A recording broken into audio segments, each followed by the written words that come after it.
Good evening, everybody. How you guys doing tonight? I'm good now that I got this old tray and nachos that just brought over to us. Oh, God, it's good to be back at the deck. Welcome to the Bucs Report pregame show. It's the start of the 2021 NFL season. Your Tampa Bay Buccaneers are taking on the Dallas Cowboys, and we are live today from the Deck Bar and Grill in Isla del Sol. I'm Harry the Greek, your host. Best of the Bay, Tampa Bay Rays, my co-host, as well as Mr. Philip Schwegler. How you guys doing tonight? Hey, I'm great. It was a long drive over here, but I made it in time, and I'm ready to help break this game down and get some people excited. But the question is, did you vote? Did you vote for the best columnist in Creative Loafing's Best of the Bay? Yeah, Ira Kaufman, right? Come on, man. Hey, everyone out there, today's the last day. You got till 11:59 tonight. Yours truly's in there. You know I won in 2019, finished second in 2020. I'd appreciate your vote. I know you're over there tailgating at the stadium. You're home getting ready to watch this game with friends and family. You're in the man cave. You're in the woman cave. Just go to Creative Loafing. Go to people. Select best columnist. Select yours truly, and I appreciate you so much for it. I'm good, Harry. How you doing, brother? I'm doing perfect. Can you guys believe this? Seriously. NFL 2021 is kicking off right now, tonight, in Tampa Bay, where the Tampa Bay Buccaneers are taking on the Dallas Cowboys. It doesn't get any better than this. It just doesn't, Phil. I mean, I could literally jump out of my seat right now and go like a cat hanging on the ceiling. I'm super excited just to, watch an actual real game that counts, right? Something we can break down that is going to matter the next 16 weeks here on the schedule. So definitely excited. And it's cool. You got, America's team coming out, opening weekend, opening game of the season, taking on the defending Super Bowl champs. I mean, what better can you get right there? No, you can't. Ray, I'm going to go ahead and kick it off, and I'm going to let everybody know. If you have a question or a comment, make sure you go ahead and post it. It may even give us a narrative, to talk about. If you want to call in, we have open phone lines tonight. It's 727-320-5866, 727-320-5866.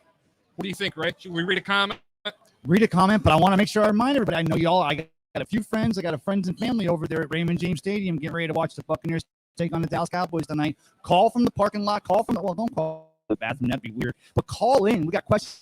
We want to know predictions for the 2021 season. You know what? This is the time to lay them out. We're also going to have over and unders. How many sacks will the Buccaneers have today? And I'm going to set those overs and unders a little bit later on. How many completions? How many touchdown passes? How many total points? There's just so much we can talk about. We're going to talk a bit about what's going on in the preseason, but damn it, I can say it again. The NFL season's kicking off here in less than 2 hours. That's all I know. And, we got a taste of it. We got a taste of them in the second quarter versus those Houston Texans a couple of weeks ago or 14 days. We saw what this when Brady and the bunch go out there and methodically move down the field. Absolutely. Hitting Mike Evans twice and AB underneath and Chris Godwin and even Leonard Rojo has a nice touchdown run and Tom Brady meets him up the tunnel. Philip, what do you think when Tom Brady, you saw Leonard Rojo, runs in that touchdown? Tom Brady's the first one. It's preseason, and TB meets him halfway up the tunnel. I mean, this team has been building chemistry since, that 8-game run they had there at the end of the season. So, I mean, they're just picking up where they left off. It's no big deal to them. They understand, hey, it took us a year to figure everything out, but, hey, we figured it out, and look how good they were. I mean, Rojo's he looked great in that one drive that he had in there with the Buccaneers and that one, 91-yard touchdown drive there for that run. So, I mean, yeah, and Ronald Jones, we'll get to this later, but he should have a big game here today. And I know, Harry, that Bruce Arians says it really doesn't matter who's RB1, who's RB2, who's RB3 with Giovanni Bernard. But I think that Texans game, Rojo definitely established himself as RB1. We have a call coming in. Stand by. Hi, caller. Welcome to the pregame show on Bucs Report Live. How you doing today? What's your name? Where you coming from? Hey, I'm Jim Williams, calling from Washington. How are you? Hi, Jim. How you doing today? Oh, wait a minute. Jim Williams, you're the director and CEO of LJC LLC and Sports Media. How you doing?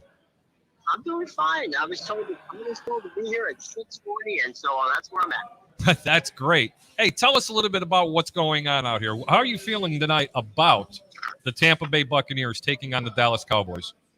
Well, I'll tell you what. This is my 44th opening night, and I'm going to say the Buccaneers are a team that won, obviously, the Super Bowl last year, and that was when they didn't have a preseason, they didn't have, an opportunity to be together. I feel very strongly that the team that's playing tonight is going to go out there. They know each other now, Right. and I think that's a lot of it, because really opening night for every football team, or opening day, depending on where you are, is really it's a sight situation, right?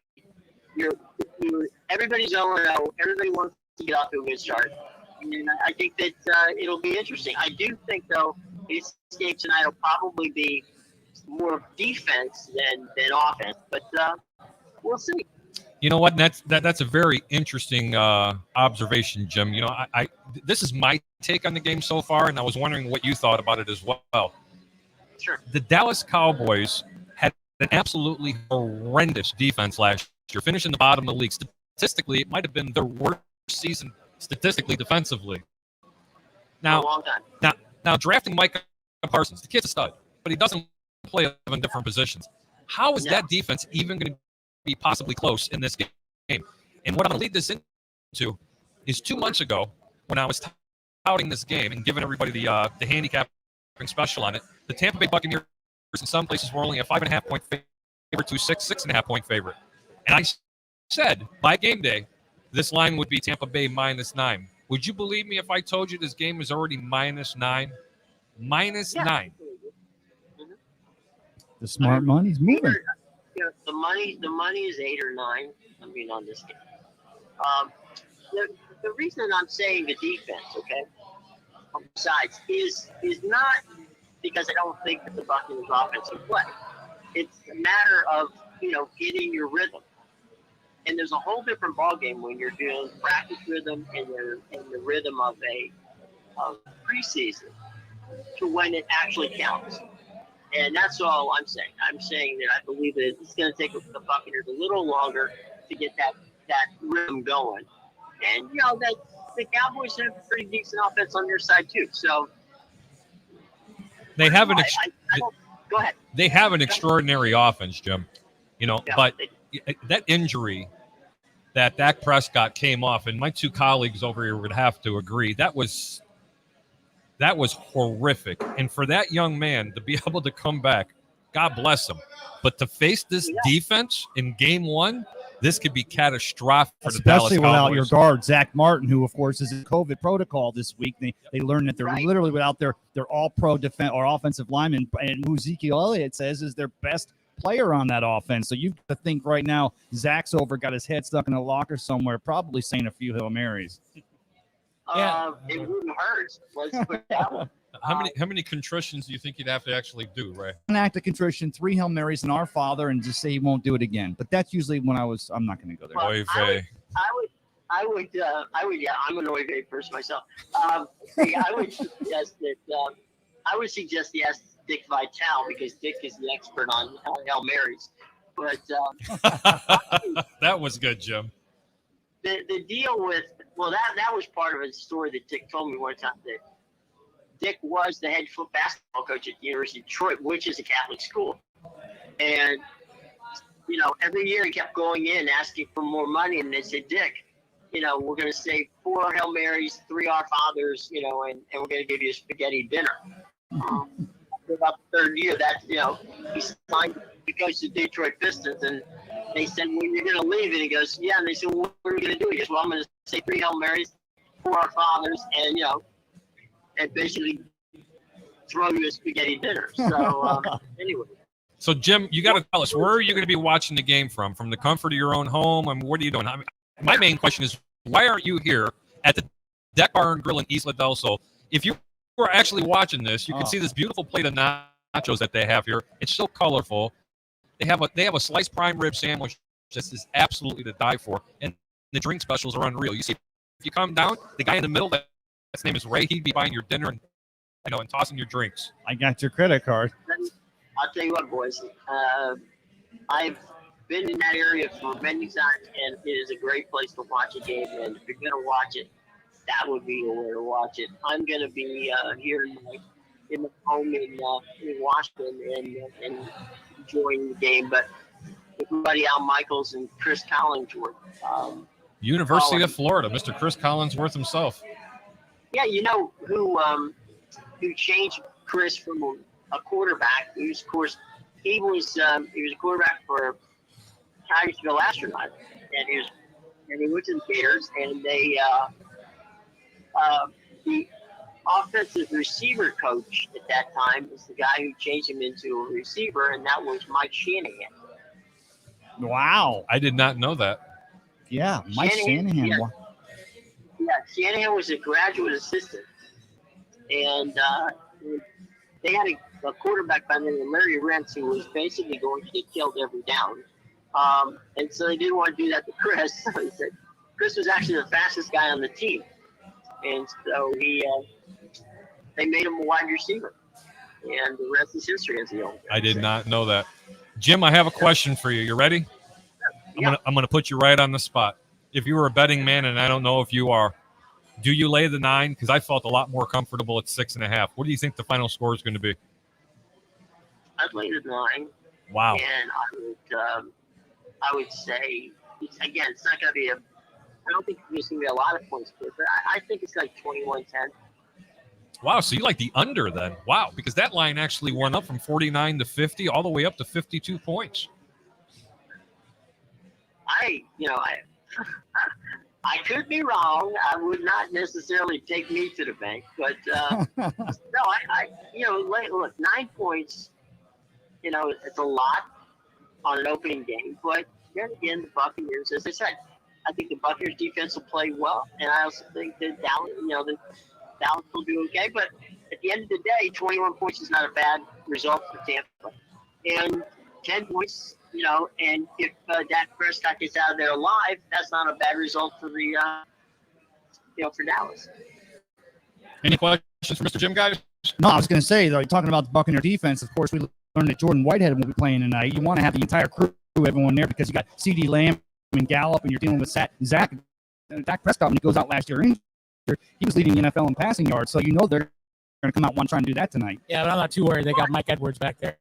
That guy, every time he touches the field, something happens. Yeah, that's true. No, we got that. And of course, Antoine Winfield, in the back there. I mean, that's still a really good secondary. They're going to have their hands full tonight. I'm sure everybody can attest to that. This is probably the second best wide receiver room in the NFL. You know what? Yeah. That's a great point that you brought that up, but I will say this much. You can have mediocre DBs and safeties. If you got a front seven that can rush the quarterback, let me tell you something. Those mediocre DBs will look like world beaters. And let me tell you this. The Buccaneers secondary is extraordinary, okay? And they have a really, really solid front seven, as you know, especially with Vita Vea playing, okay? I mean, the push. That best front seven in the NFL. Yeah, I would have to. I'd say top 3. Washington. I'd have to say top 3. Washington's got Chase Young. I mean, you've got your players. You I'm have talking Chicago, Washington, LA Rams, and then you have Levante the, to Devin White to Shaq Barrett and to the Bucs. JPP to Vita Vea, and then you're talking about that front seven. I mean, other teams you can talk about, and you can talk Aaron Donald and the Rams or T.J. Watt getting that big contract maybe with the Steelers. Front seven. The best player anointed in the NFL was T.J. Watt? T.J. Watt, Are yeah. you kidding me? Sell the bank and give him everything he needs. Ben Roethlisberger said, pay him what he's worth, and they're going to do it. But, Pittsburgh's trying not to set that precedent because he's still on a 5th year of his rookie contract, and they're trying not to get that money up front because he starts setting a precedent, something Mike Tomlin doesn't like to do. Sorry, go ahead. It's something that the Rooney's don't like to do. That's a good point. Absolutely. Mike Tomlin has nothing to do with that, but Mike's a great coach and a good guy. Don't get me wrong. I'm saying when it comes to money, that's not Mike's situation. But guys, I remember the first opening night for Buccaneers, first opening day, I should say, in '76. People forget that we actually, when the Buccaneers opened, they were in the AFC West. Mm-hmm. And you know what? I just remembered that. Because I told you that a long time ago. Oh But go ahead, Mike. God. Sorry.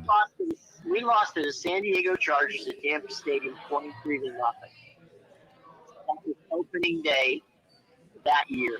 And it wasn't until 77 that we moved over to the NFC. But the first year, we of all things, Seattle was in the NFC and Central, we were in yeah. the AFC, we were in the West. It was really weird back then. And you know what? How could they put the Buccaneers in the AFC West? Because they're from the west coast of Florida? Really?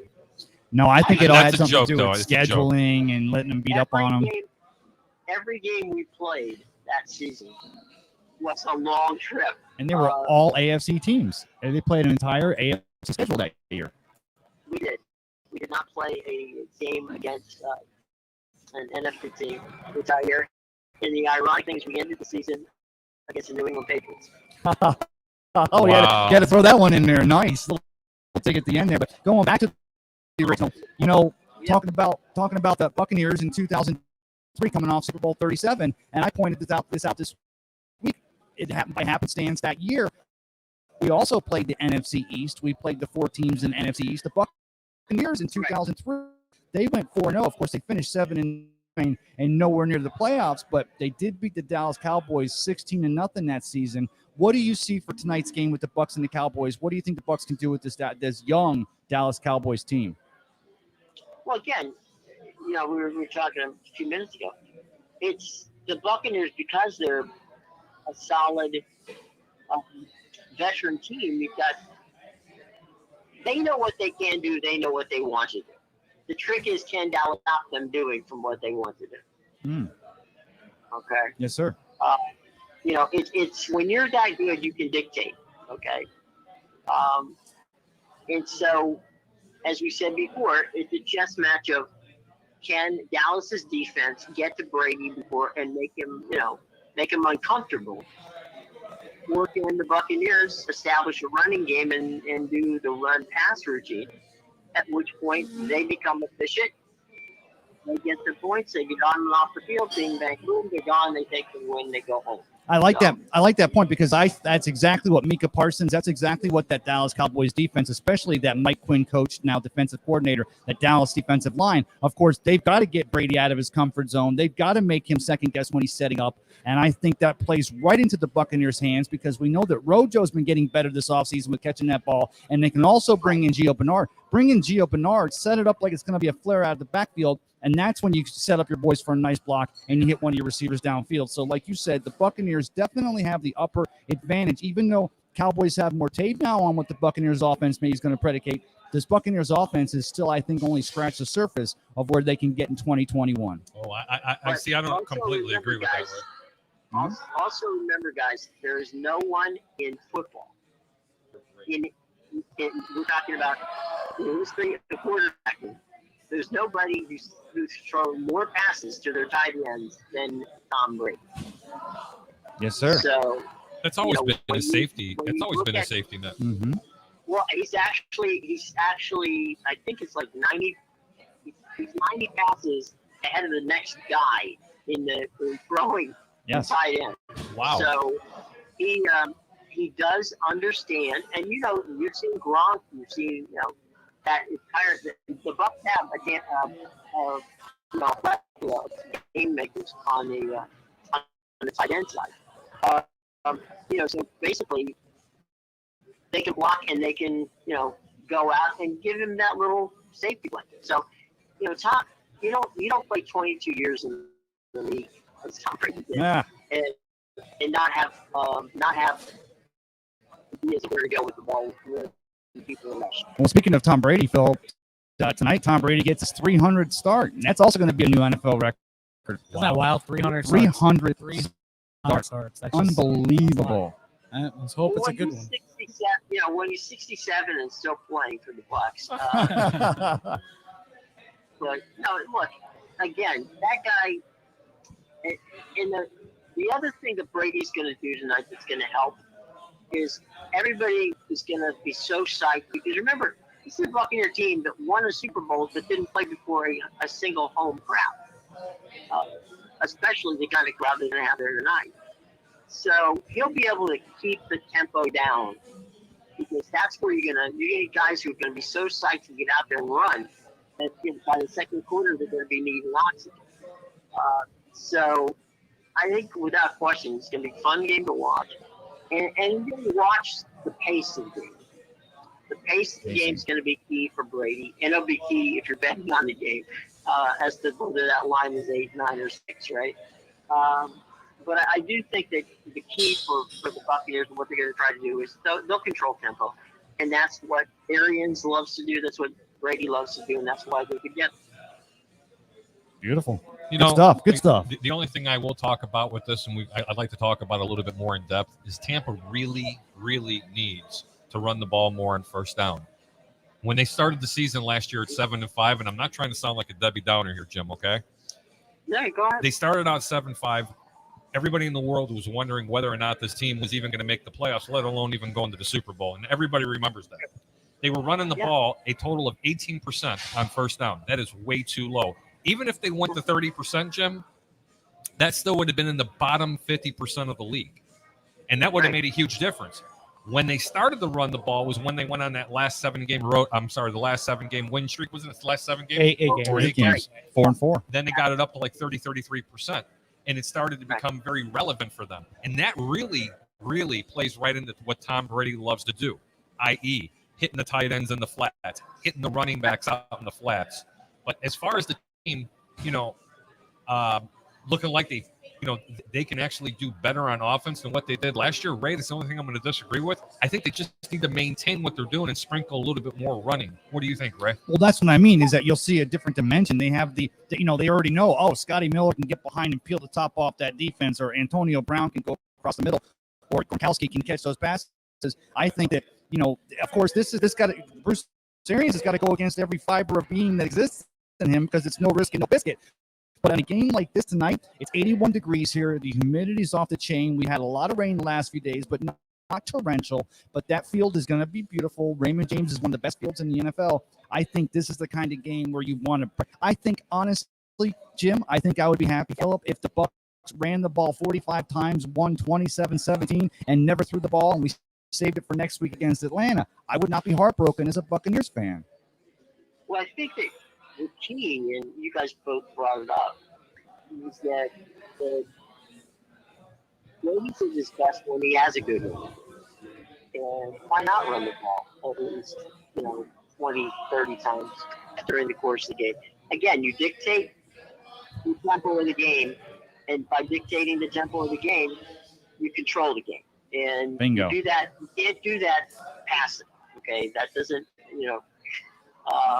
that kind of situation. Ask Chip Kelly. That's what got him out of Philadelphia and got him back to UCLA. Okay. This is not the fastest team on turf. This is let's find out, let's run it out. And then, like you said, it sets Brady up for what he loves to do, which is play action. So, whether it's short play action or long play action. Hey, Jim, I'm sorry. Go ahead. No, I was going to say, before we let you go, I wanted to get into this with you because I believe I caught you on a podcast with Rick Hughes, the Bucs Report podcast, didn't I? I did, yeah. And I wanted to say this, boy, this Buccaneers team in 2021, they've come a long way since that Buccaneers team when Hugh Culverhouse couldn't get the pass to get in the field, and they had to pay for the towels up front. I think you said Abe Gibron, who was the team defensive coordinator. Right, he had to actually put money up front to get the Bucs towel. They were in the shower that game over in Orlando because the previous teams that played there hadn't paid their bill. This team's come a long way, huh? It's come a very long way from the time that Steve Spurrier. I never forget Steve Spurrier in one of the first games screaming at John McKay Jr., J.K. McKay, screaming at John going, run the right route. And it was crazy, guys. It was totally crazy. And to come from that day to this day is okay. There's a lot of things to be looking forward to tonight. And I think that's why we're gonna have some fun tonight. Jim, I'm going to go ahead and let you go. We're going to go to a 45 commercial break, and I really appreciate you calling in. Ladies and gentlemen, that's Mr. Jim Williams, the director and CEO of LVC LLC Sports Media. Jim, go Bucs. Have a great evening. You too, guys. Bye-bye. Bye. Wow, that was a great phone call. Yeah, take it back a little bit. Absolutely. Stand by, everybody.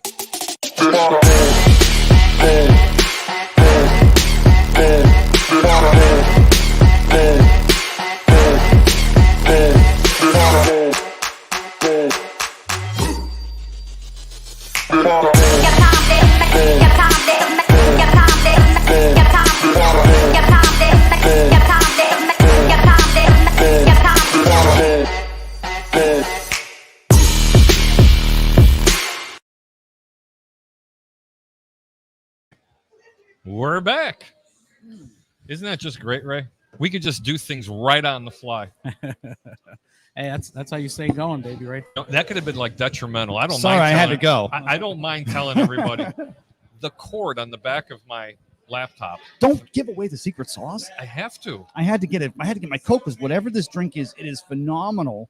But I had one of the nachos, blew my mouth out. Then I had this thing. It's got a lot of grenadine and got a lot of alcohol. I in have it. got to try this nacho. Go ahead. Hey, while you're trying those nachos, I'll go ahead and break down the inactives that just came out here. Perfect. For I'm the going to shut Buccaneers. this off. Go for it. All right, Everybody, so, ladies hey. and gentlemen, Mr. Philip Schwegler. So inactives for the Tampa Bay Buccaneers tonight, it's going to be Jalen Darden, Kyle Trask, Keyshawn Vaughn, Jordan Whitehead, Chris Cooper, and Nick Leverett. So if you guys didn't pay attention earlier on Bucs Report, we had a report come out that the Buccaneers elevated 2 players from their practice squad. That would be safety Andrew Adams and wide receiver Jaden Mickens. So with Jalen Darden being inactive for tonight, that means Jaden Mickens going to get back there and get some of those kick and punt returns as a starter, which makes sense. You know, it's a guy they're more comfortable with, a known commodity, Yes. you know, somebody who's done it for a while. So, and then Andrew Adams, I'm just assuming that's a backup role since Jordan Whitehead's out and whatnot. So, but yeah. But is Martin definitely out? Yeah, I haven't seen anything, and the inactives report, they're not going to have it on there. So, but yeah, so for the Buccaneers, that's who you have out. So Keyshawn Vaughn didn't make it in there for today. So I guess they're going to be running with their 3 running backs there with Gio Bernard and Ronald Jones and Leonard Fournette. Running back by committee. And like we said already, Bruce Arians already said RB1, RB2 doesn't really matter because it doesn't when you got the phenomenal running backs the Buccaneers have. Now, I want to see is that Buccaneers, who's the defense, who's finished number 1 against the run the last 2 years, I'd get out of the blocks early tonight and make sure we keep Zeke in check. Yep. And I don't want to see any Salvation Army game where he's jumping over the in wall the pod and everything. Yeah. Yeah, but I mean, still they're able to do that. But still, this receiving core that the Cowboys are bringing, I don't want to say gratuitous because I want to see a team give us their best. I want to see the best team going up against the best team. Did but you when just say gratuitous? Gratuitous. You know what? Hey, come on over here, Sylvie. Tell the people the host with the Bring this most guy is on going to here. come in right now. You're going to give him the mic. And I want to go ahead and take a moment. And I want to introduce you, gentlemen, to probably one of the best chefs. He's going to come sit down. Are you talking about me or Cedric? Well, Cedric, you are a pretty damn good chef, but I got to tell you, man.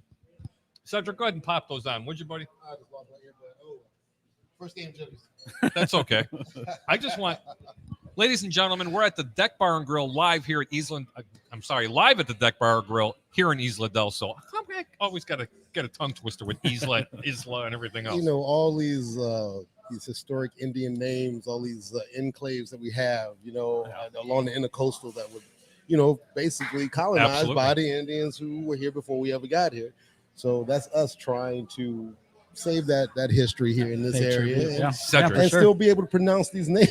Brother, we got to get down Verde, there. Isla del Sol. We have got to get the business here. What is that right there? Oh, you talking about the drink right here, right? No, not that drink. Not that. the drink? Okay, we can talk about this first. Oh, first, God. I'm going to turn these nachos around because Sure. I put them in front of you guys, and I meant for so them they to be can able to see everything that's on those nachos. Oh, look That at is this. our ultimate nacho plate. Definitely Plenty of food for a party of however many shows up with you guys, but a definitely great starter to your evening here for sports and entertainment and all that fun stuff that we do out here. So that's a great plate. I'll get that out of the way. I'll move that one because I know what you're looking at. I know, my Lord. Look So- at this. This is unreal. And I'm here to tell you guys about all the great food that we have at the deck, especially the food that we've added for our Sunday fun days. I'll pull that off for you. Oh, yeah. I'm going to need that in a second. You're going to need that in a second, okay? Oh, So my Lord. let me see if I can get this up in the camera for you. Now, this is our brand new, and we just started serving it. It is a select prime rib sandwich, thinly sliced, seasoned, and with a great dry Look rub. how pretty that is. Yes, a great dry rub that we created here.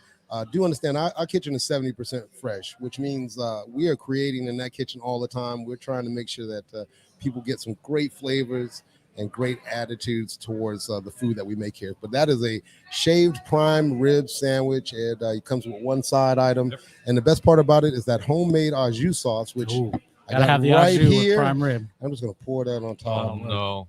like that. You understand I'm on for like another hour. Man, those flavors combined are an explosion. I hate to say it, in your mouth, pretty much. That's what it's going to end up happening when you have this food. Ladies and gentlemen, this is not your typical bar food. No. I would like to say this, and I don't even know if it's a really real word. This is elevated bar food. This is really, really good food. It's almost like a scratch kitchen. It is definitely a scratch kitchen. The theme behind our menu and the concept that we came up was a really nice sports bar, one you can hang out with, have a great time. But, instead of just hot dogs and burgers and wings, most likely made by your bartender, I have a full kitchen staff with lots of experience and good chefs back there. We come up with create all kind of different menu items that elevate, like you said, your normal bar food venue. But it's not normal bar food. I when I tell my friends about it and the people that come into the shop, when I recommend them to come down here and eat, it's not you're coming down for a burger. You can get a burger anywhere. If you want a real burger, you want real wings, you want really good shrimp, you want things with creativity, you definitely do it, man. I got to be honest. We try to get the best products. We try and get jumbo wings. We get Angus meat for our burgers. And again, a scratch kitchen, we're back there able to create on a regular basis. So our menu is stable. Don't get me wrong. It's not going to change on you every time you come in, but we are going to give you some offerings that you may not normally see at a sports bar. Just some things that are elevated, like you said. Absolutely. Well, outside of the great food, I just ask real quick, what do you think about the Buccaneers opening against Cowboys tonight? Oh, that's the reason I'm sitting here. I can't hear you guys anymore, but hopefully you can still hear me. Oh, I can hear you. You can't hear me? Well, my little cord came out. I'm just a mess. I'm a mess over here. I'm losing my earbuds, my plugins, but the Bucs, man, I'm still flying high. Yeah. From last season, it seems like it hasn't stopped all summer long. It really hasn't. I've worn so much Bucs gear over the last several months that I shouldn't have been wearing. I'm just so proud, man. Now look at Ray just leaning over the top of you. Ray, take that, man. Just go munch on that. All right, cut it in half. Make sure these guys get a piece. All right. I'm so proud of our Bucs. Anything they do this season is gravy for me. If they don't win the Super Bowl, we're in a position to repeat. One of the first teams to repeat since 2004. The prognosticators out there are telling us we have 22 starters all signed, back, ready to rock and roll. I've never seen it happen. Have you ever seen a team? And, I'm not going to tell everybody how old you are. I know how old you are. Okay, we've been around quite a while on this planet. Yes. I have never seen a team not only make it to the playoffs, go to the Super Bowl and win it, and still collectively be able to retain every player that they had from last year. That's unheard of. In the modern age of football, it's unheard of. You have a great season. You win the Super Bowl. Some guys get accolades. Some guys right. Contract disputes, more money. I need to be recognized for my contribution to this team. You got 22 guys that say we all recognize each other's contribution to this team. Let's keep this crew together. Yeah. Let's do it again. That just tells you so much about the Tom Brady's of the world. Without question. You know what I mean? And Mike Evans, restructured his contract the last years in a row, to help out. And you tell me this kid ain't going to make it to the Hall of Fame. He's done things other people have never done in football. So with that, collectively, the egos went down. They really went down. That's why I'm saying that's the narrative that I'm trying to drive here, ladies and gentlemen. I've never seen this done. I think the 77 Steelers did it once. I don't know of another football team that has ever done what the Buccaneers have done. Okay. I'm not born here in the Tampa area like you were, Cedric. Right. Okay. And I've been down here since the inception of this team, but I've also resided back and forth to Chicago. Bro, let me tell you something. This could be a special season. Dare I say possibly undefeated? I'm going to tell you that. If this team stays healthy and the injury bug doesn't hit them, I'm going to let you say it. We can go back to back. We could break Miami Dolphins record. Yes. We've already set a precedence by being the first team to win a Super Bowl in their hometown. Oh, yeah. There's more accolades out there for these guys, man. They want to take it to the next level. Other than Tom Brady,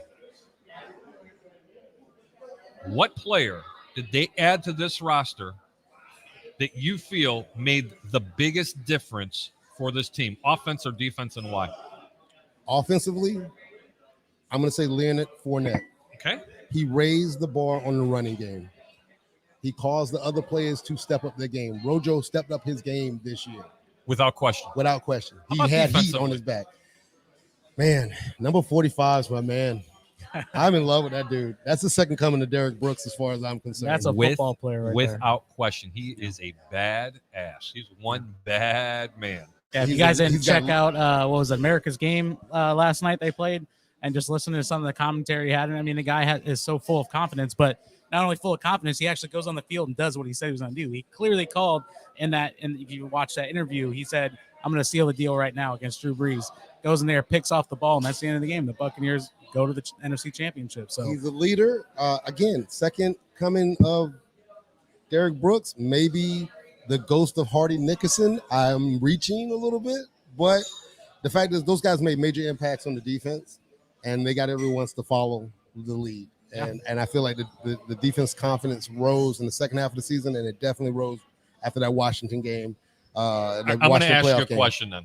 We're going to go back to last season for you. Okay.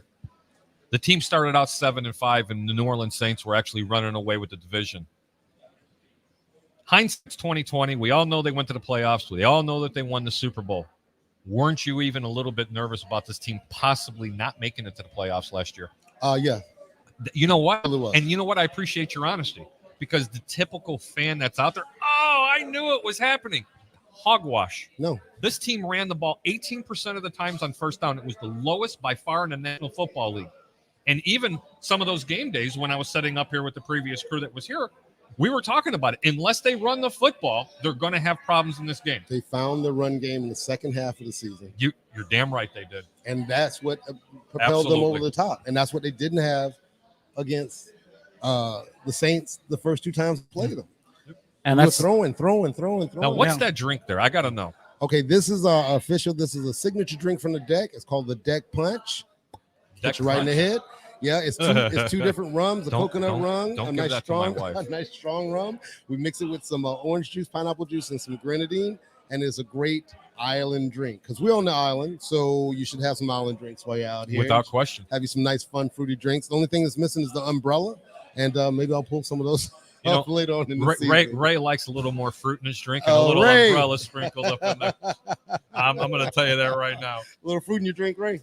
A little strawberry. Hey, let's real quick. I'll go back to talking about the run game here, because this is the perfect team, I think, to open your first weekend against. As far as looking at the defensive front here with the Dallas Cowboys. Geez, I couldn't remember the team name. Right. You know, they graded out one in the lower part of the league as far as stopping the run and just defensive strength all together. So then we have Ronald Jones coming out and Leonard Fournette tonight. So I think it's going to be a big game for both of them. Is that kind of something you're seeing too? You know, kind of. I'm looking for the next evolution of our offensive line. They got so much better at the second half. That's because they stayed healthy. They're young, and they were healthy. That's the key. So now we are second full year together. Yep. You know, when Paul Gruber was on our offensive line, when we had those guys who stuck together. Could you imagine if Paul Gruber was playing on this team? I mean, seriously, I wish Ray Kennedy was sitting right here to answer that question. What if Paul Gruber was still on this team and actually playing in his prime? What would this offensive line look like? Him and Ryan Jensen and Grimes, man. Think of these guys, man. And we couldn't pull it together then. So we're at a level now that each development of each section of our team is growing and getting better and better and better together. It's not, wow, the defense is top 10 every year, but, you know, our completion percentage is horrible, and we run the ball 18% of the time. Everybody's getting better on all levels of the team.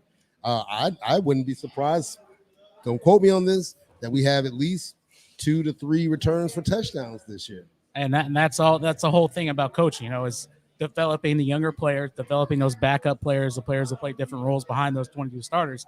You kind of seen that grow over the past couple of years since Bruce Arians has been here. I mean, they literally have the biggest, you know, coaching staff in the NFL. So if it's not working, then they might need to look back at it. But, you know, it's working. You know, these players are coming up. So, and that's what a team has to be cohesion. They have to depend on each other. And if they didn't show that by re-signing and restructuring contracts and making sure the same team was on the field this year, that right there, I think, is going to be the core of how well these guys play, as long as the injury bug doesn't hit us. You know? All right. Now, before we end this segment with Talking Food with Cedric, because that's what I want to call it. Talking Food with Cedric. I want you to tell the people that are out there watching when they come down, other than that nice prime rib sandwich that Ray absolutely devoured by himself, gone, Okay.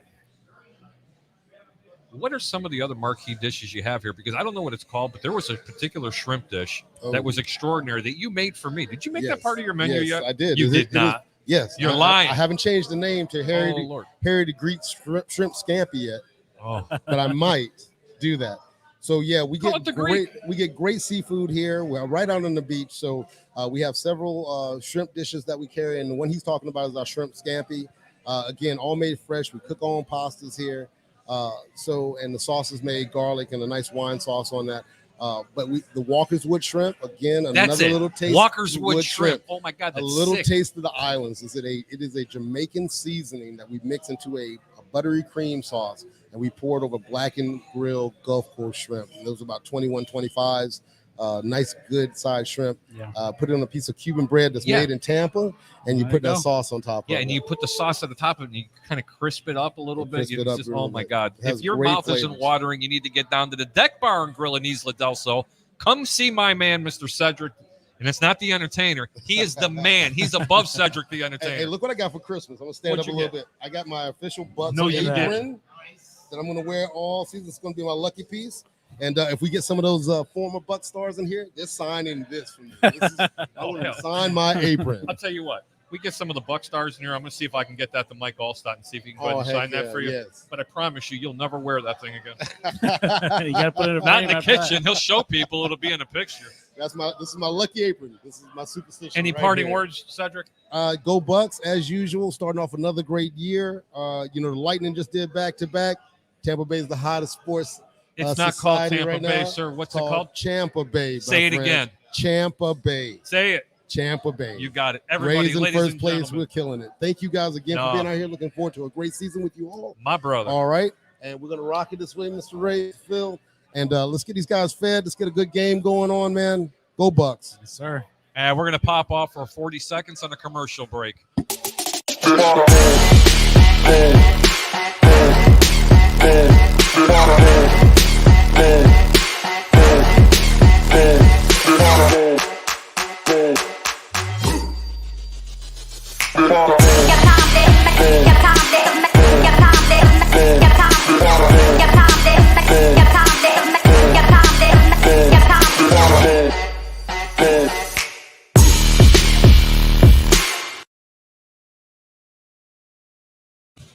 You know what, ladies and gentlemen? I hate to use that word, ladies and gentlemen, because there are no ladies up here. We're all gentlemen.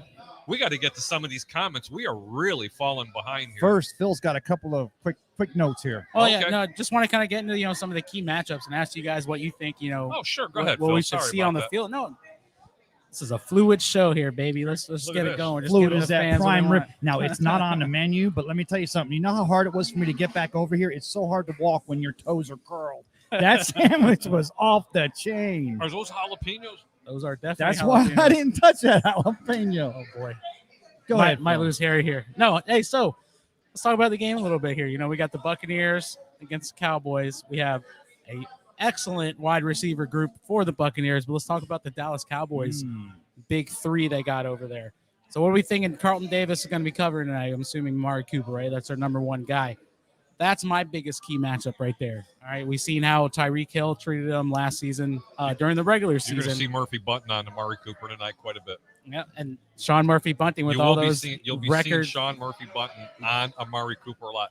Tampa Bay is going to throw a lot of wrinkles in this game. Do not look for Dallas's wide receiver game to get off the ground in the second half. In the first half, this team's going to cause Tampa a little bit of problems on their passing game, but I promise you by halftime, Phil, it'll be shut down.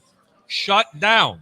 I mean, I can agree with that. I mean, you got Mike Edwards on the field. Every time that guy's on the field, he does something great. So, but, Carlton Davis, is another year, in this system with Todd Bowles. I mean, I think they're going to get a release a little bit more. And he does like to play that man-to-man. He's definitely a very good cornerback when it comes to that. So looking at that matchup there, I would have to give the edge maybe a little bit to that wide receiver group just because it's the first game and it's just because they have so deep there in that position. But I mean, don't count the Buccaneers defensive backfield out of anything. I mean, Jamel Dean, speed guy on the outside or whoever play inside, whatever they're going to have him at. But I mean, this is going to be a really great matchup, and that's definitely one thing I'm looking forward to is watching this secondary against that.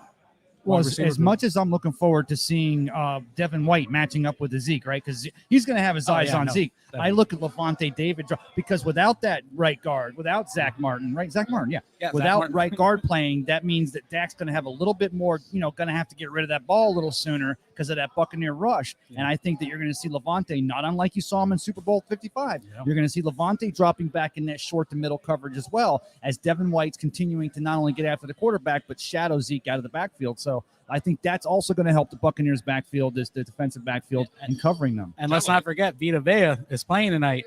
Ooh. That opens up so much more for Devin White to play there. We're spending way too much time talking about their big three as a wide receivers. I'm not worried about that because the pass rush is going to get to them. You want to stop the Dallas Cowboys? You're going to have to stop Ezekiel Elliott. Mm-hmm. Ray, I have a question for you, and then I'm going to go ahead and ask Philip the same question. Who do you think is going to be shadowing him? You know how they shadow really mobile quarterbacks? Yeah. Who's going to shadow Ezekiel Elliott? It's Devin White.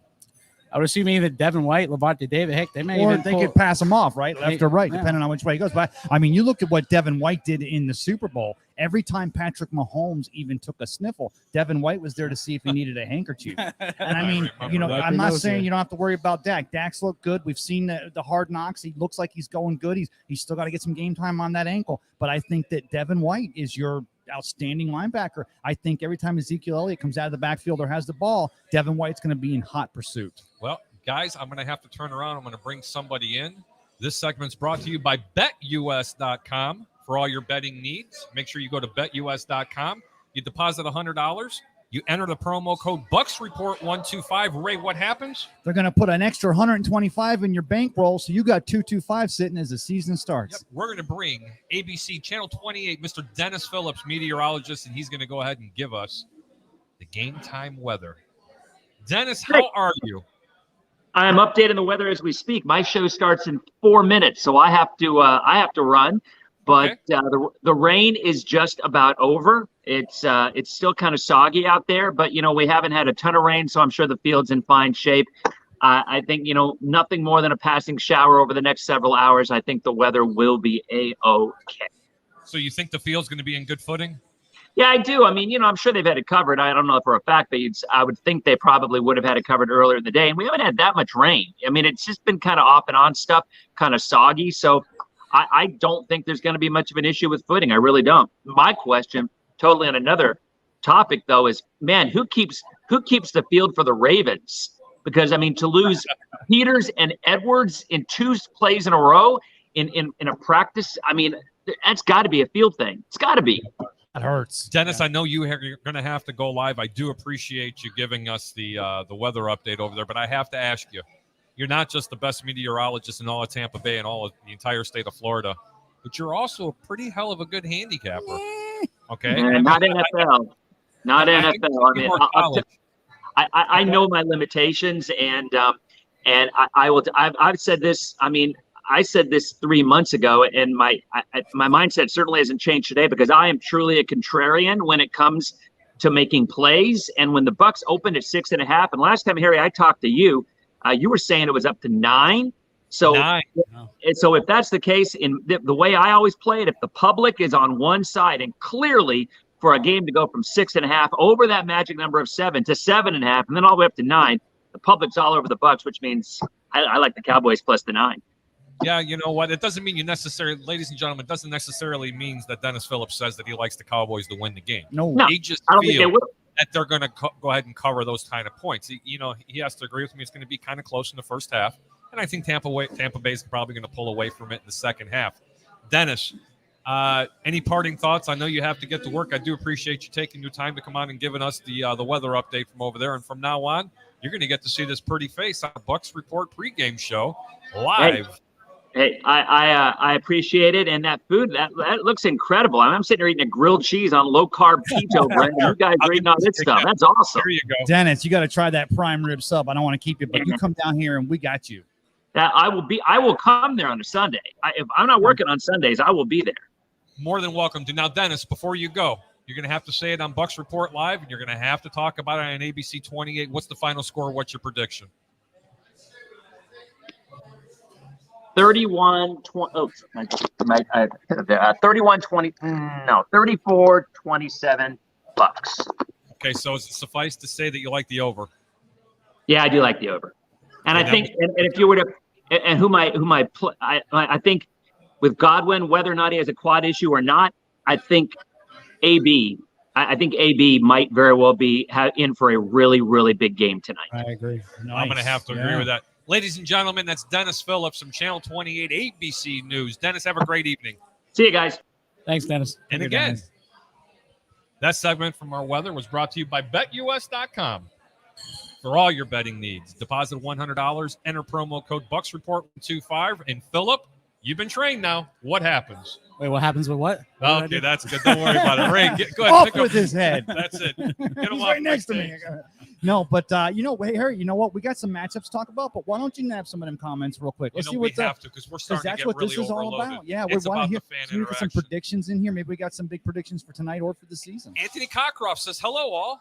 Ben Parrish, how you doing? LFG, that's right. You know what it means. Ben Parrish says, start off fast. Absolutely. Jamie, yeah, baby.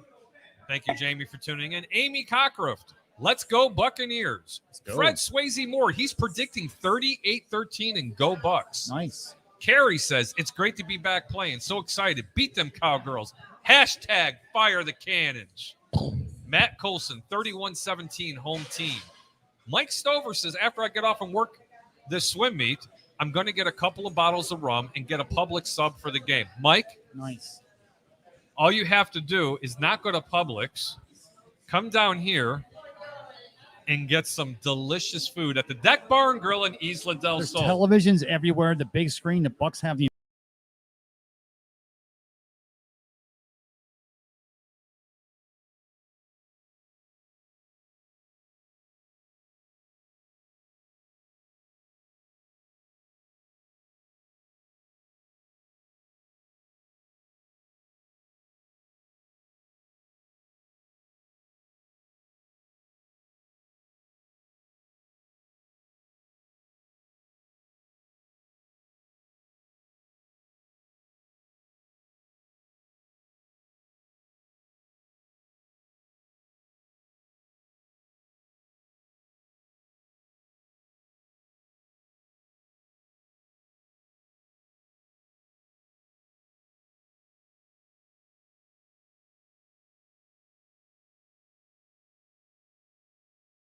where they'd left. So, yeah, they got oh my goodness, what's his name? I had his name in my head. Connor McGovern will be starting for him tonight. that Connor McGovern. Yeah, so that would be their starting guard over there, along with Lael Collins. I can never say his See, name. I thought the player from Mexico who we saw in Hard Knocks got back to the practice squad. He plays interior offensive line, and of course, Oh, my you thought thought was maybe because you watch Hard Knocks, Yeah, right? I'm thinking yeah. maybe he did make the team. He's not playing tonight, but maybe he's active for the game. Who knows for that depth? No, McGovern starting there, and Lael Collins is actually making his first start since 2019. That's tonight, a cat so you got to watch out for because then now they get him back. I'm saying at Buccaneers front seven. I mean, if we put in a bet on sacks, I mean, I would definitely give the Buccaneers here a sack. We're going to go through the over and under on that. Let's go through some Okay, more of the all comments. right, We're all going to go ahead and get them through there. Mike Cooper says somebody wiped the drool off the man's face. Was that mine from No, that sub? that was mine when From you were that eating hot the pepper. sub. Oh, I thought it was from when you ate that jalapeno. Oh, no. Matt Colson says, oh, my God, I want two. Oh my god! I think Matt's talking about the drinks. This is what did he say? He's in this? Is it rum? A Yeah, whole- two different kinds of rum. it's called a mind eraser, in my opinion. What'd you say? Mind eraser. What'd you say? What?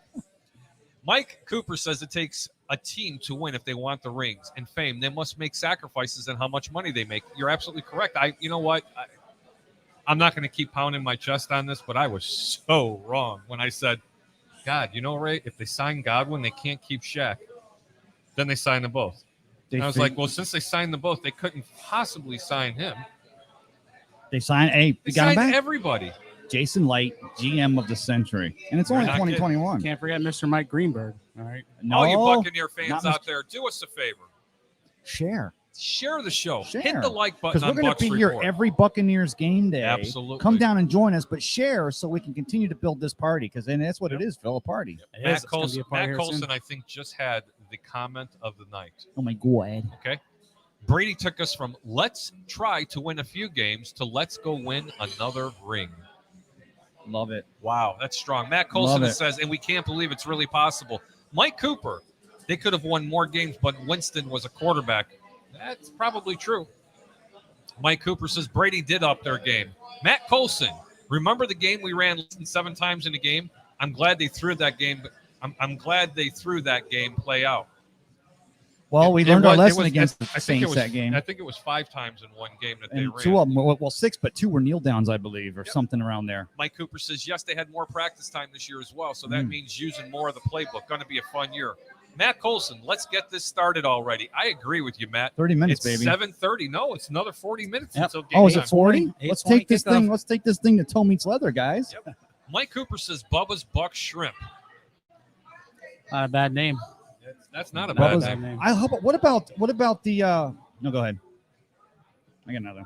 Adam Padermo. Adam, what are you doing, brother? Thank you so much for tuning in. Adam. I wish you were here, Adam. You could have brought Davia down here. Oh. Ray would have bought you some drinks and maybe give you all the food that you wanted. Seriously. That's how you get those brownie points. Just like our boy Fat Mike, Fat Mike, Chicago Sports. He got married last Saturday, and that's how you get the brownie points with the misses. And for you ladies that are out there watching, that's how you get the brownie points with the misters. Bring them down to the Deck Bar and Grill and treat them to a nice dinner and then a game. Absolutely. Adam Padermo says Cooper and Gallup will get the touches. Gallup is a sleeper. You're absolutely CeeDee correct. Lamb, though. What about CeeDee? CeeDee Lamb's going to be covered like a blanket today. Yeah, I think he's going to be that Tyreek Hill, cover him, don't let him go anywhere type player. Yep. Yeah. Okay. Mike Cooper says, got to roll. Wishing everyone a great day. Mike, you have yourself a great evening. Enjoy and I the know you were game. saying that. Enjoy it. Adam says, I can see Rojo going for a touch tonight. I can see Rojo actually going for 3 tonight, honestly. I can see Rojo going for 100 yards tonight. I can see him getting it started. I mean, definitely could happen. I mean, you still have Leonard Fournette, who's going to, change the gonna pace a come little in, bit. yeah. But definitely, Tony Billings. Bucks Report found it and subscribed. How sweet. Tony, thank you so much Tony. for hitting it. Don't That's forget how to we hit that go. like button again and share the show. And- Put it on your news feed and send it to your friends. What'd That's you how forget? we grow organically. Vote for best columnist, Creative Loafing Tampa Bay. Ray Kennedy, best local columnist. Support me. Okay. And you can do it more than once. You can do it twice. Well, tonight's the last night, but definitely do it. We appreciate it. I appreciate it. Fire them cannons. There you go. Andre, who will be our toughest challenge this year? You know what? I'm going to go ahead and take this one. You don't mind, do you? No. You ready? Go ahead. The New York Jets. I'm kidding. Poor Jacob. Jacob's crying somewhere. No, I'm it's kidding. It's going to be the Ram game. yeah, I believe the Rams are going to be probably the toughest That's going team to be they the play this toughest year. game. Don't worry. Chicago will soften them up this week. if it was the Rams here at home and then we weren't going to Foxborough the following week, not that I'm saying we look past the Rams, but having to What swing town out did to the you say? West Coast. Foxborough or Foxborough? Foxborough. Okay, I didn't hear the F in there. I'm sorry. I mean, outside of the Rams, though, I mean, the Saints are always going to give the Buccaneers a hard time. I mean, that's just the way it is. I mean, regardless if you guys like Jameis Winston or Listen, not, I mean, Jameis is Listen, I'm going to talk in my Barry White voice, okay? Here we go. All right, let me explain something to you, gentlemen. The Saints are going to turn into the Aints. Forget the S, okay? Seriously. You got the best offensive line in the division. I Behind the Bucks. Yeah, I did it. I don't care. This defense is decrepit and old. They've lost way too many players. You've got no Michael Thomas, the slant master. They're done. Stick a fork in this team. Kaput. See you later. Goodbye. No more. I don't even want to talk about this. I would have said that. I said that when Drew Brees went down, but Teddy Bridgewater won 5 in a row. I said it last year when he goes down, but somehow Sean Payton has an offensive philosophy that, and you're right, though, the defense is a suspect. So from that standpoint, I just don't see him going to worse in the division. I think that maybe I do. Okay. Philip, what do you think? I mean, I don't think you never count out a team. All right, you never count out a No, team. it's the especially National on your Football schedule. League. I'm just being a little Yeah. dramatic about it. It's opening night, folks. Yeah, I still think the Saints at least one time this season will give them a hard time. Yeah, I mean, that's just the way football is, especially in a tough division that the Buccaneers play in. I mean, not so much since Drew Brees is gone and Cam Newton is left and stuff like that. So but how many times do you think Jameis Winston's going to be? He's not going to be eating W's. He's going to get a couple of W's, but Hey, you're not allowed to eat my food. no, I already finished that sub, so he can do what he wants with that plate over there.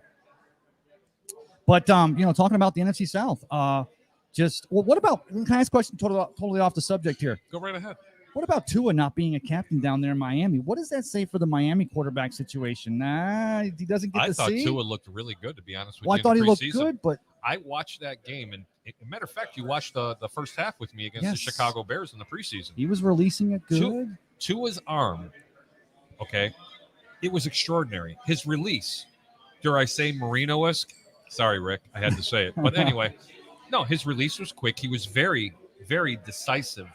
with his throws. Right. He wasn't indecisive. He was throwing the ball to the receivers before they were even in their breaks. Yeah, he was Okay. making the reads. He looked like the quarterback that the Miami Dolphins envisioned that he would be when he came in. So I don't know what that actually tells them. Say hello to Cedric.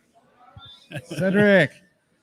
I just say, we can move on. I don't want to spend too much time on that. No, I think that's a great breakdowns. question. When I saw that because of course that Miami, the special teams player that got captain, he said, of course, you had to get up in front of the team and make your case why you wanted to be team captain. And I thought, did Tua not make the case? Did he not want it? Is he trying to share it? Or sometimes the team knows, sometimes the team knows that's the reason why, things happen like that. Sometimes the captains are early indication. I mean, here's my take on the Miami Dolphins. My best friend's a Miami Dolphin fan. Right now, they missed the playoffs last year after going 10-6. Right. They bring Tua in. This is gonna be his second year in the system. I think they want him to focus on just being the quarterback. Okay. Oh. Stay in the game, keep us alive, win us some games, all that kind of thing. I think that's kind of the avenue that kind of went into that thought process. Okay. That's just how I think. And I mean, they have a very good defense. I thought they had one of the better defenses in the league last year. So, and I think that's their focus with That was last year. The injuries and the people that they lost. Ooh, Buffalo, Patriots, even the Jets with Zach Wilson now. Not that the Jets are going to be anything but the Jets, but but you're right though, because Tua probably said, you know what, I don't want it this year. Let me earn it. Give it to me in 2022 when we're up there. We go to 11-5 or 11-6 and make those playoffs maybe. Circling back to the Buccaneers, I got a question for you, Philip. You got a minute? I don't know. Let me see. Are you sure? Yeah. Okay, I'm just curious because I see all those women, beating on your door. Oh my goodness. Talk a little bit about the series history between the Dallas Cowboys and the Tampa Bay Buccaneers, something that the fans really don't know that much about. Why don't you talk about their records? Talk about what had happened in the previous games. Well, definitely a previous game. I'm sure everybody remembers that game. It was back in 2018. It was actually a flex. The Buccaneers actually had a flex game, which ended up being Sunday Night Football, which is pretty exciting as a Bucs fan. You never back then, before Tom Brady and the Super Bowl and going to playoffs. That was a big deal. Our prime time or the Buccaneers prime times game were Thursday games and usually got blown out. I'm, looking at the Falcons 56-14. Don't want to relive that again. But the Buccaneers had gotten flexed. They were kind of knocking on the door of the playoffs there. They get through the Cowboys. They played Dak Prescott and Ezekiel Elliott. That was the game you talked about, jumping in the Swiss Army thing. Yes, sir. The Salvation Army kettle, yeah. And it was actually, I think, one of the better games that Jameis Winston had that season. I think he put up over 300 yards passing on one touchdown. And it really came down to that last few minutes there where Jameis Winston tried to make something happen. Adam Humphries couldn't hold on the ball. They gave up the ball, coughed it up, and the Buccaneers actually lost by a touchdown. But that was one of the harder fought games. And if you remember back in 2015, it was I think it was a 0-0 game or a 3-0 game in Raymond James against the Cowboys. Mm-hmm. I think what was the old quarterback's name? Matt Hasselbeck, something like that. For the Cowboys. For the Cowboys who played in that game. Hey guys, we got to take this call. We got a call. Ladies and gentlemen, welcome to the show. Steven Scott, how are you? No, I'm sorry, Scott Steen. It's Scott Steen. My brain's just not working. I got so many notes that are in front of me. Scott, how are you, sir? I'm good, man. It's opening day. It's all right. You don't have to have your brain working on opening day. You're all right. Yeah, tell me about it. For the people that don't know who you are, Scott Steen, you're the lead handicapper at Winners and Winers. Am I correct? winnersandwiners.com? That is correct, sir. And you have a radio show from Monday through Friday at 4 to 5 p.m. on WWPR in Tampa, correct? Right there in Tampa. Yes, sir. Wow, that's absolutely awesome. How you doing this evening? What do you think of tonight's game, brother? I'm doing well, man. I'll tell you what. As far as making a play on it, I think a lot of the value is gone. This game was originally 6.5. Love the Bucs at 6.5. I got them as low as 5.5 and 6, just for your own edification, Scott. Yeah, those are long gone, of course. This is going to be the biggest spread of the week. I've got a fun stat about the biggest spread of the week on opening week. 1993, biggest favorite has gone 13-24 against the number. So I don't want any part of the full game on this. I do think there is going to be some offensive fireworks. You've got Zach Martin is gone. I think that's really going to affect their running game. Yeah, it's going to affect the pass rush too for Tampa Bay. I know Sue and the rest of those guys are licking their chops to get that back. But I think the only choice for the Cowboys is going to be to try to throw that ball downfield, work against that Tampa Bay secondary. It's going to be a little light there at the free safety position with Whitehead and Cooper out. And of course, as Chiefs fans, we all remember Carlton Davis in the first quarter of the game there in Tampa Bay in the regular season. So he can definitely be had if Dak has time. That's gonna be the key. I'd love to see the Bucs just run the ball, control the clock, control the tempo, but I don't think the Cowboys offense is going to let them do that. I think they're going to have to just go out and outscore.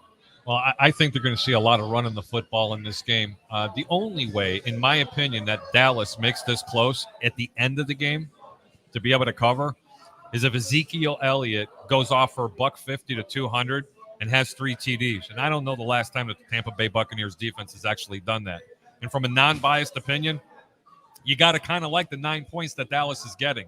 I was in love at 5.5, 6, 6.5. When it got to 7, and I was talking about on my show on Wednesday nights on the over-under, I mean, matter of fact, Ray was sitting next to me numerous times. Buy that line, mortgage the house on. It was almost a gimme. The day it came out. It was almost an embarrassment.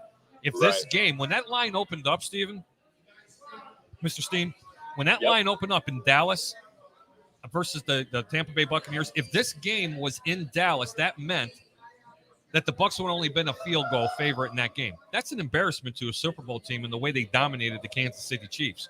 That's why I was so high on it. But when it starts to get up at 9 points, that becomes a problem.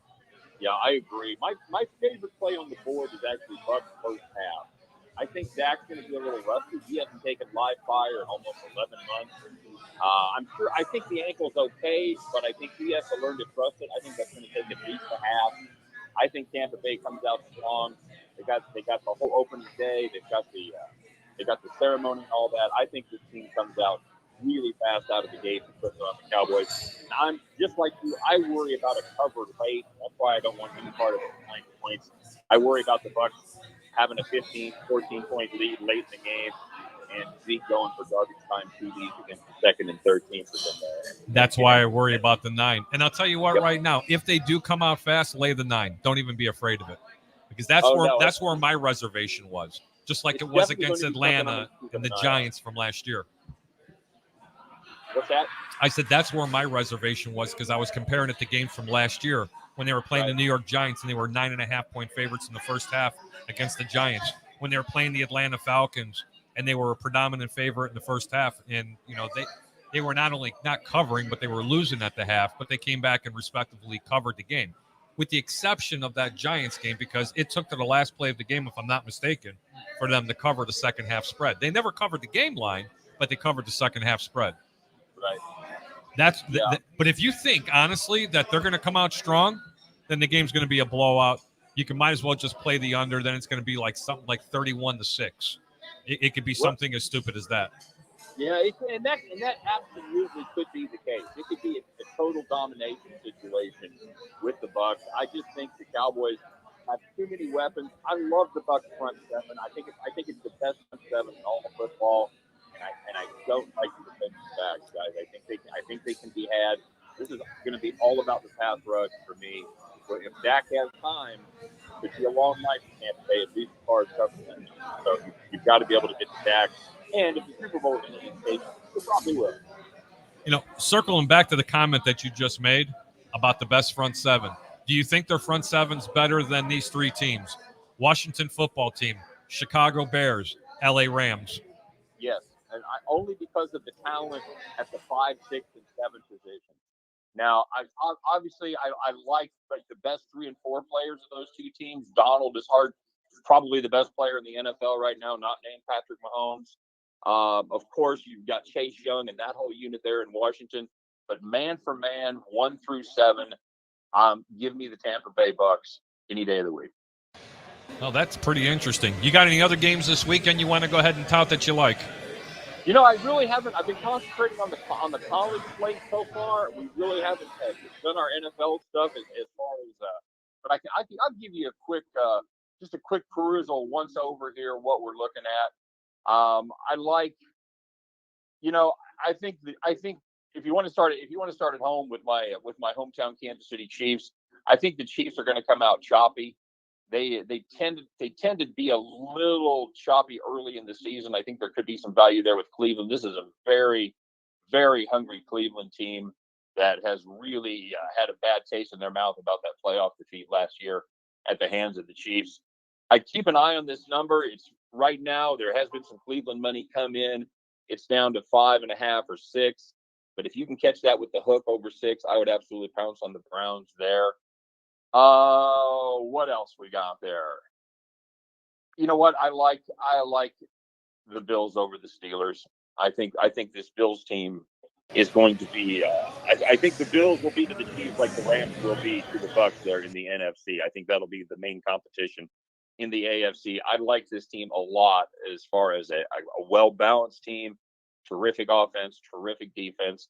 I think the Steelers, they can't run the football, and Ben is, I think, 65, 66 years old. I'd lay the 6.5 there with the Buffalo Bills to open up. And I also like the Titans. I like this Titans team. I think it's going to be strong this year. They're just laying 3 at home against the Cardinals. Give me all kinds of that. I'm not convinced of this Cardinals defense yet. Okay, well, I noticed nobody's touching that Miami at New England game. We, of course, got Mac Jones now, the rookie starting for the Patriots. Or Minnesota at Cincinnati. I mean, Well, that's a trap game, guys. I already told you about that. Stay away from it. But what about Miami at New England? Does anyone even know the line on that game? I mean, I like Miami straight up in this game. I do too. Do you? It's a deep 3 to the Patriots. So, yeah, you can catch. There's a little bit of value there to be had. I wouldn't mess with the point spread. Obviously, if it's 3 or less, you just might as well play the money line if you're going to take the dog. So you can catch some good value there at Miami, probably plus 130, 135, something like that. Yeah, I want to see what happens with this offense, Mac Jones, because you talk about a terrible set of skill players. You know, Mac Jones could be the second coming. I don't know who is going to throw the football to. And without a strong running game to take the pressure off him, I'm just not convinced he's going to And Brian Flores, defensive-minded coach, of course, former defensive coordinator with those New England Patriots. You know he's going to come in with a plan. Yeah. And, I mean, Mac Jones is probably going to get off. He's going to get his, but I still like Flores and some of the plans he's put together against those Patriots. But there's some great games this weekend. So, yeah, I was just one of the ones I like. So just to let Scott know, I've been touting a couple of games. And, you know, I had a pretty incredible year last year. I mean, I don't want to talk about percentages and what I won last year, but I have this horseshoe stuck, you know where, and I'm not giving it back, Scott. We don't want it. And I will tell you this much: in baseball this year, I am 47-14-2, and 43 of the 47 games that I've picked as winners have all been underdogs. The same goes into football games. I absolutely love home dogs. Turn around and bet anything you want on the Giants on the money line, getting 2.5, and in some cases up to 3.5 points right now against the Denver Broncos. And the way the Chargers are banged up right now, going into Washington, that's my second favorite game, believe it or not, is Washington at home. But that Giants game is really good. And look for an over 49. That line keeps going up and up for the Philadelphia Eagles at the Atlanta Falcons. The Chargers are favored going into Washington? They were. Now Washington's the favorite. I'm saying that's the way it should be. I think that was like a 1-point game. I was looking at a the lines last year. It was as high as San Diego was as high. I'm sorry, the Chargers were as high as 2.5-point favorites. It's now Washington is favored by 1.5, almost 2 points in some sites. That's the Ryan Fitzpatrick factor. You can't touch that line Rumor now. bust. I was able to get that when Washington was actually a home dog. Wow. You know. Yeah, we talked about that number on our radio show and how that was a ridiculous number with the Chargers coming in. A team that traditionally doesn't travel very well west to east, as a lot of the West Coast teams do. Of course, that's an early start there in Washington. Yeah, anytime you're crossing 3 time zones, man, I'm looking really, really hard at the home team. I like the under there as well. It's pretty much posted up at 44.5 or a juiced 45 under. I like that under in that game too. I don't think there's going to be. Which game do you like under? In the Chargers Washington game. Yeah, you know that very well could happen. Test. So, any other games that you like this weekend, Scott? You know what? I think I'm going to start my fade the Lions every week strategy. They bring in the Niners. This has been a public play. Opened up 7.5. It's now pretty much 8.5 across the board. I don't really care as long as I can get it under 9. I'm playing the Niners here. I'm not impressed at all with what this Lions team has done in the preseason. I think it's going to be another horrific time for the silver and blue. Yeah, I do as well. Scott, I want you to tell everybody where they can find you. Where's your radio station? Where are you actually? I mean, I want people to know exactly how to find you because from what I understand, I've been sitting here looking it up a little bit. Winnersandwhiners.com. That is pretty cool. I would have thought I would have loved to have picked that name, honestly. I mean, I kind of like the over under. But right? That is really cool. Winnersandwhiners.com. Tell everybody where they can find you, Mr. Steen. Well, winnersandwhiners.com is a terrific site. They do full previews and predictions every game, every single day. It's always 100% free, so definitely check that out as well. You can find myself doing my radio show with my partner, Scott Reichel. We do it every day right there in Tampa from 4 to 5 p.m. Eastern Time on WWPR. And we, of course, do our YouTube videos. Scott and I each do a play of the day that we put up on YouTube each and every day. And you can find us there at our Winners and Whiners YouTube channel. I think that's about it. Absolutely perfect. Mr. Steen, have yourself a great day. Give me a final prediction for the score. 34-20 Bucs. That's great. All right, brother. You have yourself a great day. Thank you so much for calling in. Maybe we'll talk to you next week. Okay, guys? Thanks for having me, guys. Have good luck tonight. Anytime, care, Mr. Steen. Take care. Mr. Steen. Look at you all respecting stuff. Absolutely. Love it. Anybody that has a name like that. Welcome to the pregame show on Bucs Report. What's your name? Where are you calling from? Hey, can you guys hear me? Oh, that's loud. Oh, my 10-4. God. I can hear you perfect. Hey, how you doing, brother? What's going on, guys? Who is this, Jacob? This is JC. Jacob Charnow. How you doing, brother? Let me go ahead and turn off some of these things. What's on your mind? What kind of questions do you have tonight? God, I just wanted to go. I'm so excited for tonight, man. It's so exciting. I mean, like, we all felt excited leading up to this, right? And then, like, it's just a 10-4. different feel right now, right? We are less than half an hour away from kickoff at this point. Guys, I'm sure you are not, but how excited are each and every one of you for this first Bucs game? Because not even as a Bucs fan, it's felt like a long, long offseason finally coming to an end, right? Yeah, 100%. But Jacob, we talked about this the other night, and Philip probably backed me up on this. Covering the Bucs, and we were working so hard. We were covering them until we haven't stopped, right? Yeah, we have It's not been 365 this year. It's just been straight through. It got Usually here quick. January, you take a little break. You wait for the Step pre-draft away. stuff come out. Well, as Bucs fans, usually by December 15th, you're taking a Hey, break. guys, Exactly. I'm not trying to toot my own horn, but you can reach around and hit this back. I haven't missed a single week this year on the over-under. I just want to pay to see him toot his own horn. Oh, goodness. Oh, will you stop it? Sorry. So Jacob, what are you thinking about this game tonight? What do you think? Who's going to have the bigger game? You think the offense or the defense? I mean, I think when you look at it just in terms of like historical value, I think the defense has come out stronger than the offense.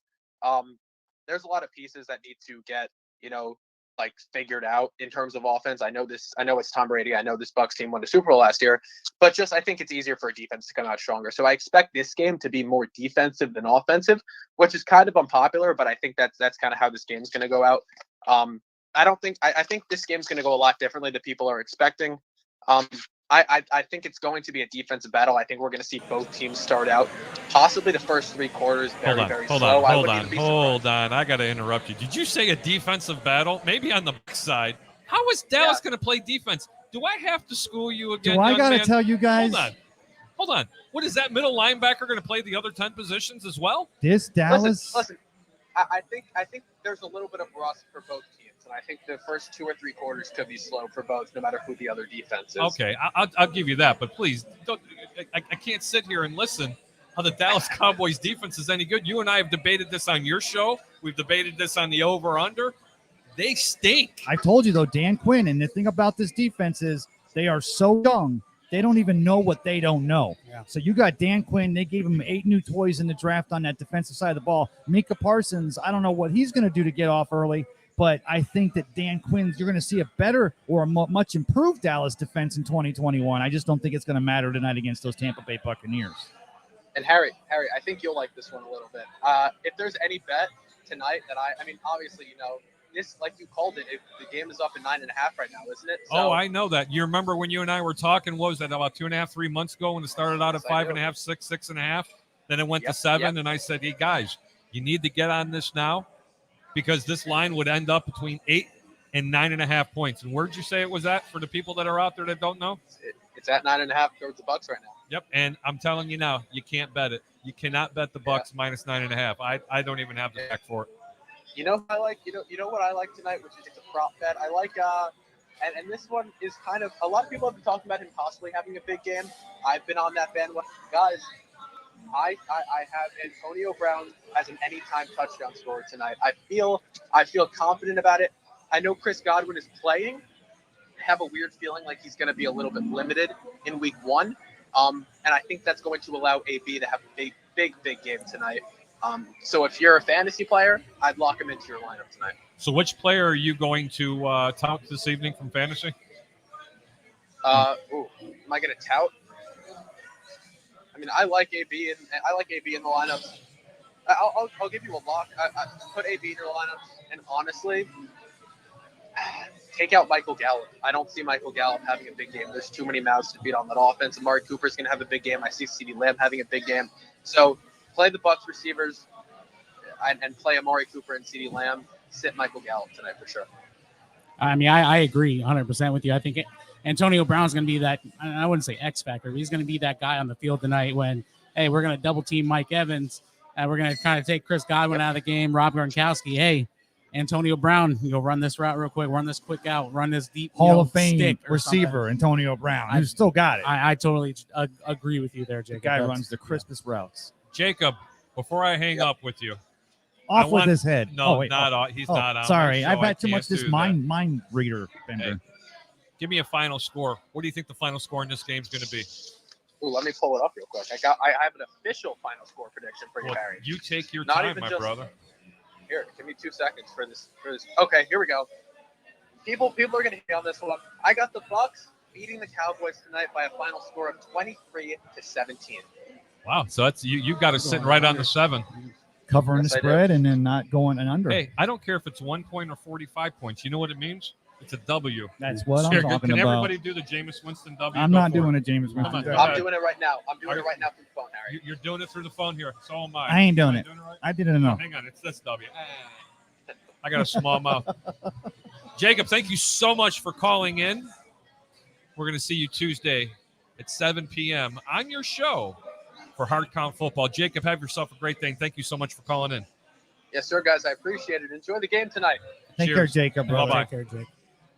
Man, I'll tell you what, that kid has so much knowledge in the game. It's unbelievable. He has a really good show on Tuesday evening. Yes, he does. Sure does. Yes, he does. So, comments or matchups? Hey, real quick, let's stay on the shows real quick. Don't forget, after the game, stay tuned for the post-game show. Post-game show. Mr. Rick Hughes. Speaking of the devil, who's just on the phone? Speaking of the devil, we didn't. Was that him right there? Hold on. You know what we didn't planned that. You know what precipitated this? And it really wasn't saying Beetlejuice. It was Josh Rosen. Rick Hughes, how you doing, sir? I'm glad somebody cares about that guy. Rick. What's happening, How's it Rick? We're doing fantastic. We're down here at the Deck Bar and Grill in Isla del Sol, and I wish you could actually see it, but we got a plate of nachos sitting in front of us that everybody's enjoying. Ray got to eat the sandwich before I did. Prime rib. I know, sliced prime rib. Prime rib. You know, I'm a little upset about it, and I don't know why I didn't even get a bite of it. But we'll talk about it here in about 15 minutes when we go off air. Oh my God. Very nice. I like you very much. I'm not even gonna touch that. No, Gosh. me neither. So Rick, how are you, bud? It's opening night. Buccaneers are opening tonight against Dallas Cowboys, brother. Game time. It's game time. About T-minus 22 minutes here. LFG. Say it, Rick.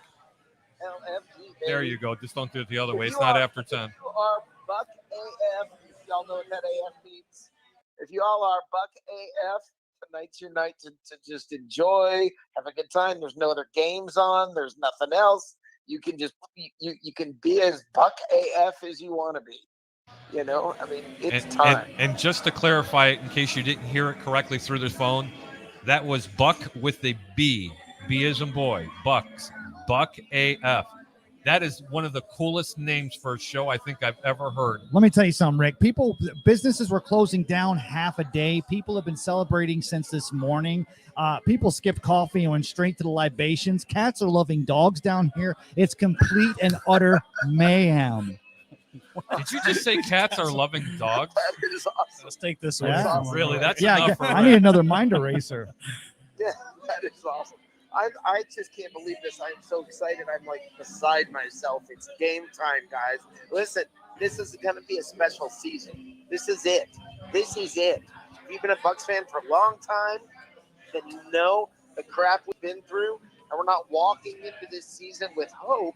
I think for the first time, really, maybe since, what was it, 2020, 20 years ago, basically, almost, or 2002, Listen, right? Yeah. Yeah, listen, this is the first year we've gone into not hoping, but expecting.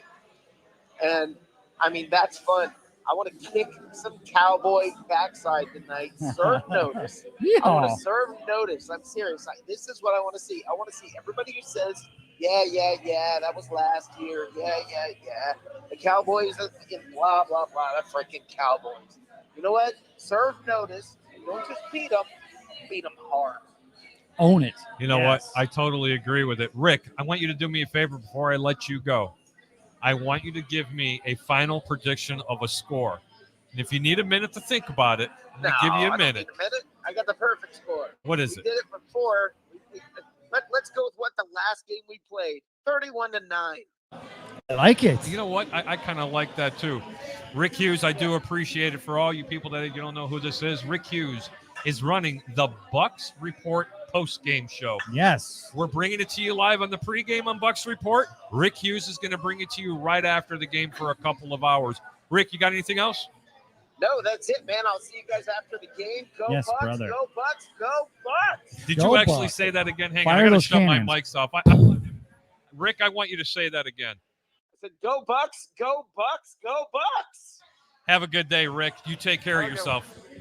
Oh, the boss is here. Oh, wait a minute. What boss? They just let anybody in here, don't Oh, you gonna take that? they? You Did know you just say hi? what I like what Rick was talking Show him about. your shirt. You got to show him your shirt. Bucs shirt, yes, representing. Super Bowl champions right there, baby. Now, unlike 2003, when the Bucs opened the season on the road at Lincoln Financial against the Eagles for their new stadium, I hate this the Eagles, year, sorry. I know you do. I know you do. But let me ask you, Phil, going into 2021, are we okay when the Bucs line up for extra points and field goals, or are we still going to have that issue? I think we might be okay. Okay, it's Ryan Suckup. We're in season now. Okay, All right, brother. This isn't the preseason anymore. As long as he doesn't kick in Detroit, I think we're okay. Or kick them low. But yeah, unlike in 2003 when we had to go to Philadelphia, the entire NFL world comes here. That's why you want to put a bookend on it. Again, 2003, we go to Lincoln, we open their field, we still beat them. In 2021, the world comes to Tampa Bay. We shut this season down in Super Bowl 55 at Raymond James, and we're starting up season 2021 at Raymond James. We got another caller coming in. Welcome to the Bucs Report pregame show. What's your name? Where are you calling from, sir? Let me tell you something, brother. Macho Man Randy. This is who I think. Oh, yeah, the Buccaneers are here to kick some ass today, boys. Oh, my God. I can't believe it. It sounds like we got Macho Man Randy Savage on the line. Hey, is Hulk Hogan there? Yeah, brother. Hey, no, but seriously, hey guys, check it out. I want to point out something to you. We can point really well. Look, I'm pointing at Philip. Yeah, but we can't point. Anyway, hey, first of all, shout out to the deck. The food looks amazing. Yes, Ray. There was a little too much grenadine in your drink, but I think you'll be okay, brother. Shout out to Philip Swagler for crawling all the way across the state to get here today. Jesus Christ. Yeah. Yes.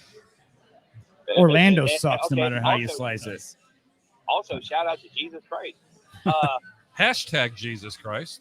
Hashtag Jesus is here in the building. In case you guys don't know who this is on the phone, this is Mr. Keith Larson. This is No.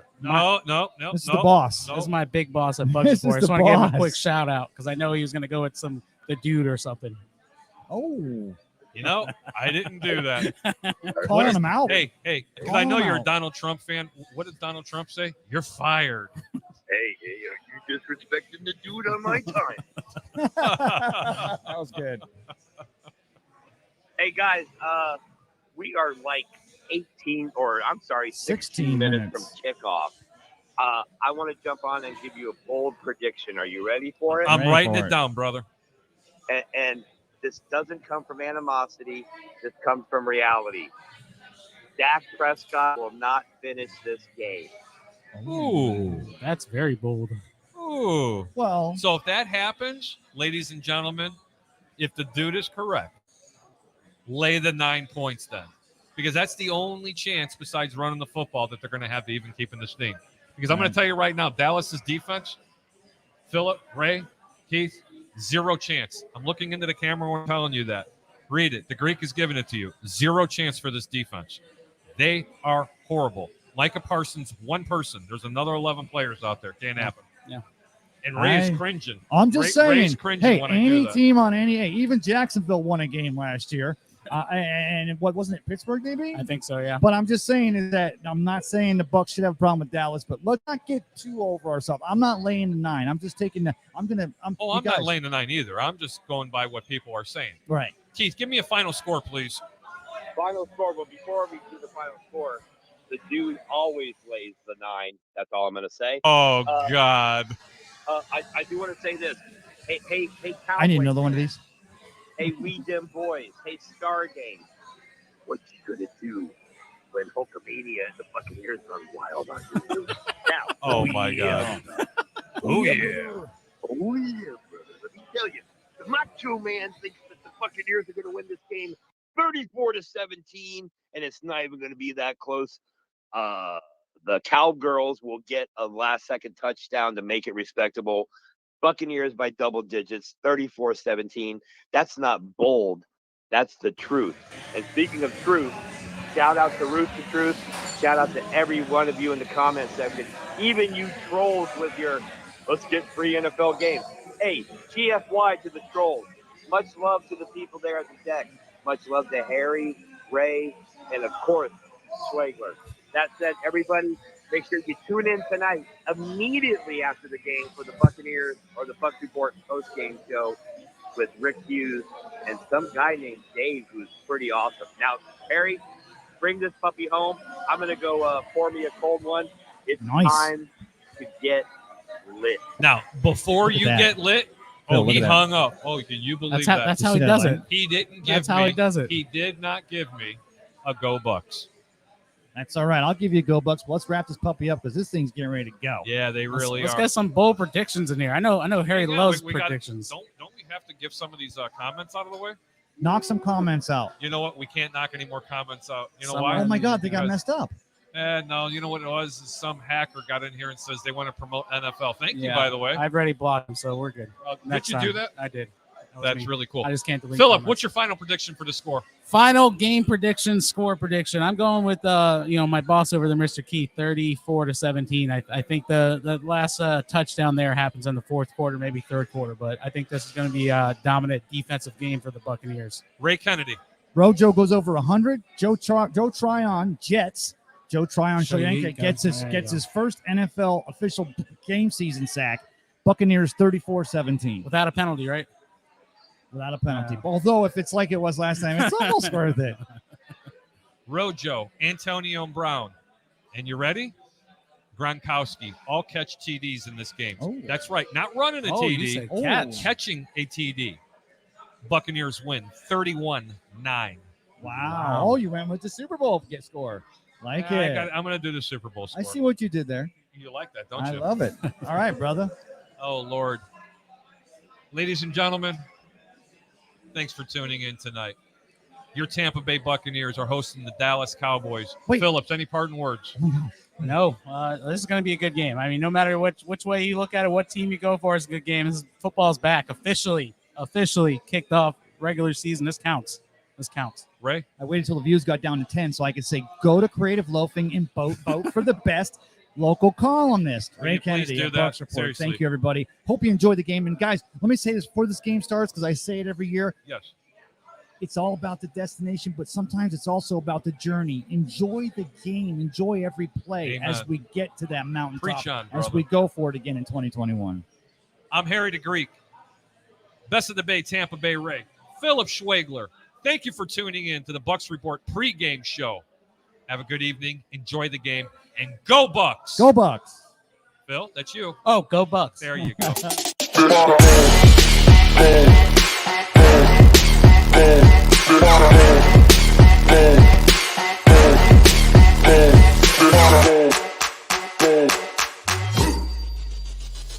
Pregame.